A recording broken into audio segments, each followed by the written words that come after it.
helping you find your new way forward to the best years of your life. This is a New Way Forward podcast with your host, Paul Long. The two major concerns for people entering their olderhood or also retirement, which is a word you know that I don't like, is that they're going to run out of money and their health.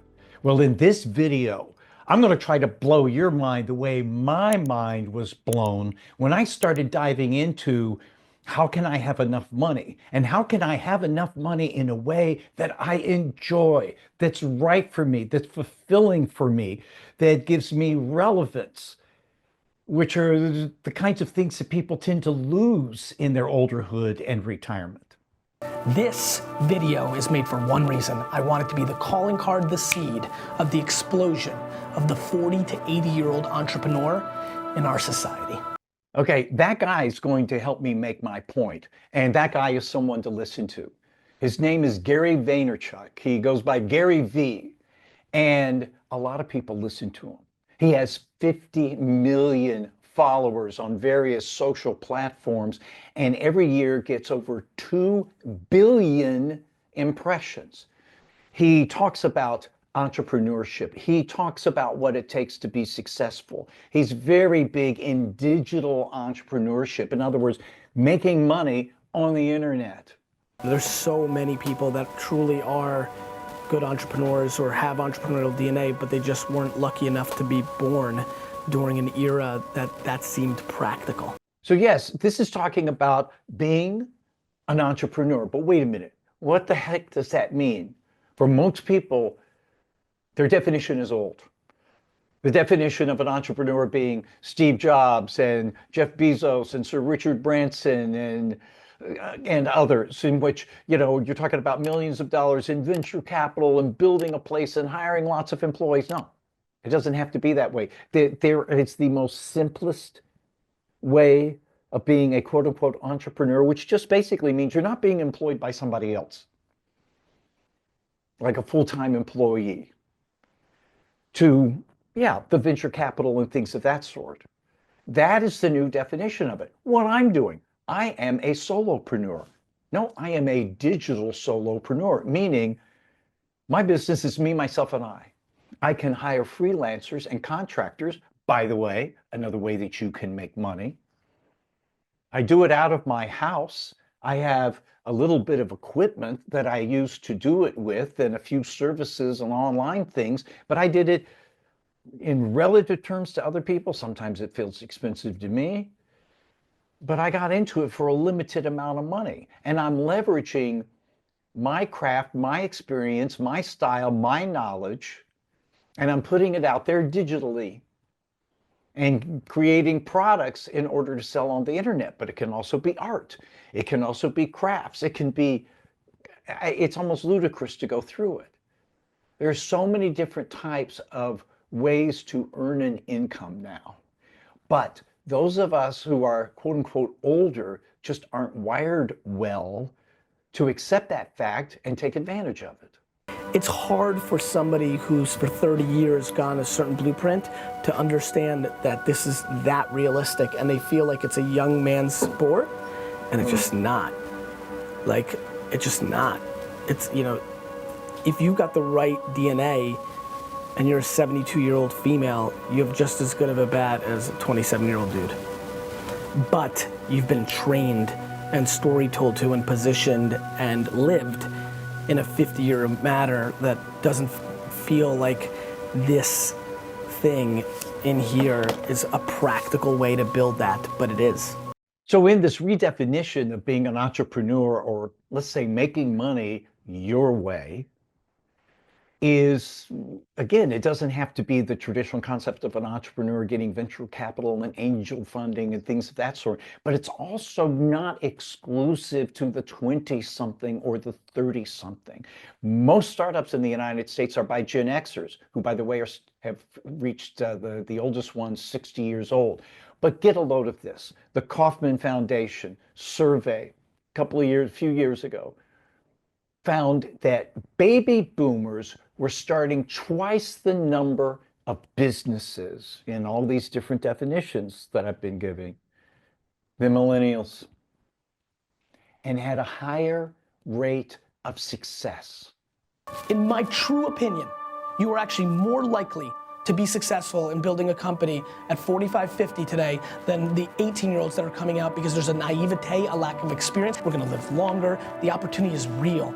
For the 58-year-old right now that's watching this, you're gonna live another 40 years. 40 years of being able to do something you love is a big deal. Start putting in the work. Start recognizing this isn't just a young person's game. Start representing the people that actually put in the work, the gray hairs, that context, that knowledge. Start deploying that. Educate yourself on the new world. Yes, you didn't grow up with Instagram. You didn't grow up driving, and you learned that. Stop making excuses. Start getting educated in the actual world and start opening up the opportunities. I mean, in one respect, we got a lot of motivation because we need the money. Because most Americans and in a lot of other countries, people cannot afford to retire and maintain their lifestyle or handle the extended health span. But also, too, we've got advanced skills, advanced experience, advanced talent that we've refined over the years, and just knowledge and experience. Been there, done that.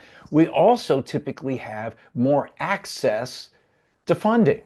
So stop making excuses. Nobody cares if you're 40, 70, 90, alien, female, male, minority. The market will accept your victories if you're good enough to have a victory. And I believe more than ever that if you're a 49-year-old housewife with 2 kids, because of this phone, you've got more opportunities to create something for yourselves. Please, my friends, do not allow just the 18 and 14 and 22-year-olds to grab at this pie that is so available to all of us, regardless of our age. They don't believe that they've got that shot, and I'm here to tell you, you absolutely do. I mean, there are absolutely a ton of entrepreneurs that started their companies in their 40s, 50s, 60s, and 70s when it was difficult to do such a thing. Sidney Frank, who created Grey Goose, didn't invent his big thing until in the 70s. And so I'm desperate to give you the springboard.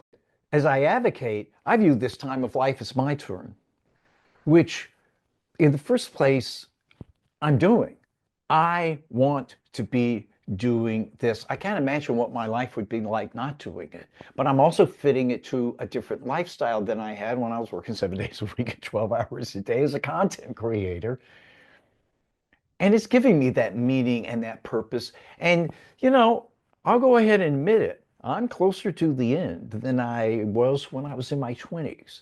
And so it means more to me. And quite frankly, it motivates me in a very positive way. I don't know, I think there's a real opportunity to inspire a generation that so deserves it. So I mentioned how this can impact your health.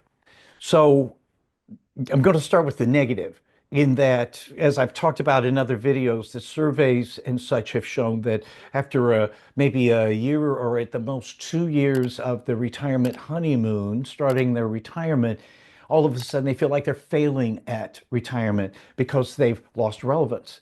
They've lost their purpose. They're not fulfilled by anything. They've lost their self-identity. And alcoholism, drug abuse, divorce, depression are on the rise. And people start feeling like life is a failure. Well, this flips that because it gives you all of those things. And it's something that's yours. But here's the other thing. Legitimate medical studies have consistently showed that living with those things, with purpose, with relevance, with something to go after and do, plus everything that you get out of it, the relationships, the successes, and success and satisfaction really coming from doing something that's challenging and important. The relationships, because so many people leave a career and realize so many of their relationships were based on that career. So even if it's a professional friend, it's getting that back again.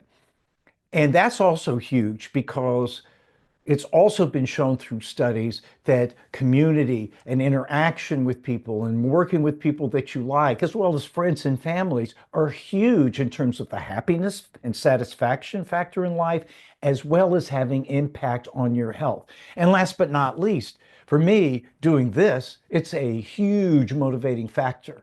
Because I realized very early on when I was just trying to figure it out that if I wasn't healthy, I wouldn't be able to pursue my new way forward, and then I wouldn't be able to enjoy it. And so this keeps me motivated in exercise and eating well and everything else you need to be healthy. There's so many people that truly are good entrepreneurs or have entrepreneurial DNA, but they just weren't lucky enough to be born during an era that seemed practical. So the thing that's changed for us here in the first quarter of the 21st century is all of the different possibilities, all of the different ways, shapes, and forms that we can bring in money. And I'll emphasize again, and do it in such a way that we want to do it, that we're going to be enjoyed and fulfilled by doing it. And even to the degree or with the setup that's going to fit our lifestyle, the lifestyle that we want. I mean, for some people, and right now in launching my business, my wife would think, well, what's so different from when you had clients doing your content creation business? But I'm moving toward having more time off, more flexibility. It's also a business that I've created that I can, if I've got a Wi-Fi connection, I can do it anywhere in the world. It's that kind of thinking. But you can consult, you can freelance, you can do contract work, you can sell things on the internet, whether it's a service or a product or a how-to, or you want to sell artwork. I could go on and on with the list, but I want to give you one example of one of the mind-blowing and mind-turning things that I came across. So a colleague of mine and friend, Bob Foley, stellar career in the hospitality business, including a CEO of a hotel chain. And, you know, when he entered his olderhood, he discovered there's no way I want to retire. I want to do something. I still want to earn an income and I want to help people. And besides being a retirement coach and such, he helps people find franchises. And I always kind of poo-pooed the concept of franchise, but Bob turned my head around. And he's like, but what if you can pay $10,000, $25,000, whatever the price is, and somebody's like, here's everything you need to know. Here is the list, here's the process, here's how you start it up, the equipment you need to buy, the way you need to run it, what the market's doing, here's advertising materials, here is a website that's 90% done, you just put in your own stuff in there, and by the way, we're going to be available for you. We figured it all out. We figured it all out, and we're going to be available to you maybe even 24/7 to help with any problems, and we're going to keep tracking the market and what you should charge and all that stuff. That's what a franchise is. And there are thousands of opportunities out there, which then means there are probably tens of thousands of opportunities for you to earn a living and leverage you and yet make it fit the life that you want. Heck, for a lot of you, the kids are out of the house. I mean, let's get into practicality for the late 40s, 50s, 60-year-olds that are watching this right now. The kids are out of the house. Like, yeah, you could pick up golf, or you could finally start that candle company because you put pretty pictures of candles on Instagram and it happens. Learn the craft. Figure out the opportunity at hand, go attack it. You only live once. When you're 90 to 100 years old and you're regretting that you never built this business and you let this era pass, this moment where there's so much entrepreneurial upside, you'll regret it, and regret is the worst. So you put it all together, and if it hasn't blown your mind wide open yet, it's at least cracked the door. And it makes, I hope, you aware that there are ways to earn that income that you need to whatever degree and for whatever reasons. So a really important first step is to make sure you know if you live to and pick a big age, 95, even 100, as some financial advisors will do, because if you live healthy, active, and have something like this, purpose, relevance, fulfillment, that's possible. As I said in another one of my videos, a financial advisor told me, a guy, he brought that up to a couple, and the guy said, oh no, if I make 85, take me now. I don't want to live past that. But then it was like, well, what if you're healthy and active and independent? Yeah, you're not 30 anymore, but you're still loving life. Oh, well, that's different. Exactly. So make sure you figure out what you need in terms of finances. And then, quite frankly, just start thinking about it. Start imagining about it. You can almost daydream and fantasize it. Maybe you already have an idea. Maybe it's parlaying or altering what you've already been doing in your life, or it's something entirely new. Just start thinking about it. And the way your brain works is that that's going to come front of brain, as it's called. This is the way we're wired. And you're going to start thinking about it more and more and coming up with ideas and realizations that'll help you find something. And therefore, you can design the way that you are going to earn an income in the new life that you've designed, the new way forward for your life that's ideal for you. Learn more ways to enhance your life and discover a new way forward that's perfect for you by watching these videos or any others on my channel. Oh, and be sure to subscribe.